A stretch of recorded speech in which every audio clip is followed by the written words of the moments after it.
Diyos ko, naiihi ako talaga to the highest level. Ang hirap talaga pag naiihi ka, tas medyo na umaandar pa yung tiyan mo. So ito po ako, I'm alert, alive, awake, enthusiastic. It's a happy Wednesday, Kabisyo. Yes, I'm back. Ako pa rin to. Give me time to breathe. Ako pa rin to, ang babaeng takbo ng takbo. Sa isip mo. Alam mo, isa talaga yan sa mga dapat mong tinitignan sa babae, no? Yung mabilis.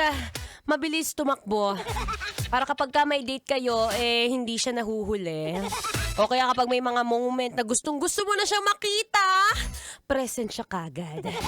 Kaya naman, speaking of present, bukod sa akin na, teka, uupo muna akong sakit ng dibdib ko kahit wala masyado. Ay, nako, sa panahon ngayon, talaga kailangan mabilis ka. Mabilis kang kumilos. Kaya tingnan mo yung katabi mo kung mukhang nagmamadali.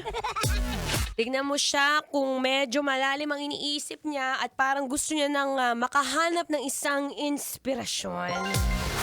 And speaking of inspiration, alam mo, sa panahon ngayon, ay, nako, nakakatuwa, nakaka-excite. I cannot contain anymore. Dahil for today's video, it's February 25, it's a Wednesday. Time check, it's already 3:34 ng hapon. Kasama natin ang isa sa mga pinakamalapit sa akin sa running community. Oo. Sabi ko, di pwedeng, medyo na medyo nag-ayos-ayos ako today. Kasi sabi ko, hindi pwedeng siya lang yung maganda. Dapat hindi tayo magpapatalbog talaga. We have here today our very special guest.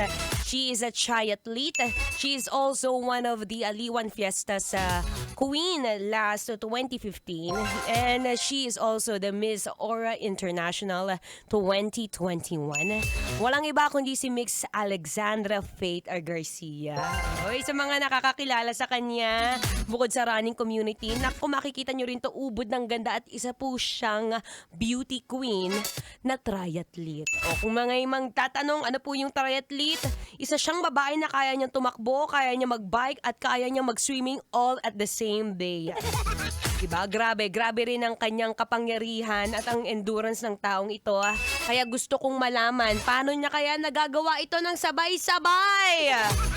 Diba? Kung ako ay hinihingal na magmula sa kinagalingan kung kakaihi ko lang, gusto kong malaman kung paano niya kaya nababalanse ang pagiging isang beauty queen and at the same time, pagiging triathlete. Diba? Hindi pwede ganda-ganda lang, be. Dapat maganda ka rin at malakas. Diba? Pero hindi mo na kailangan ng lalaki. No, DIY.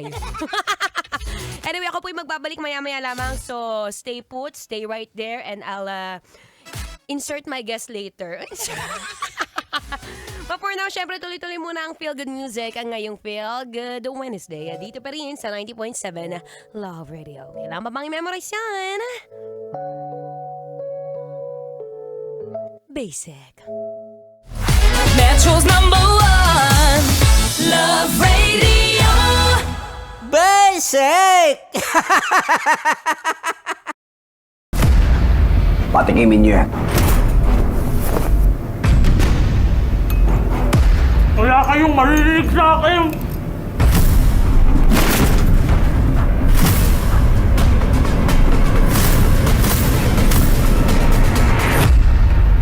Kakanta ka ba o hindi? Alagang astro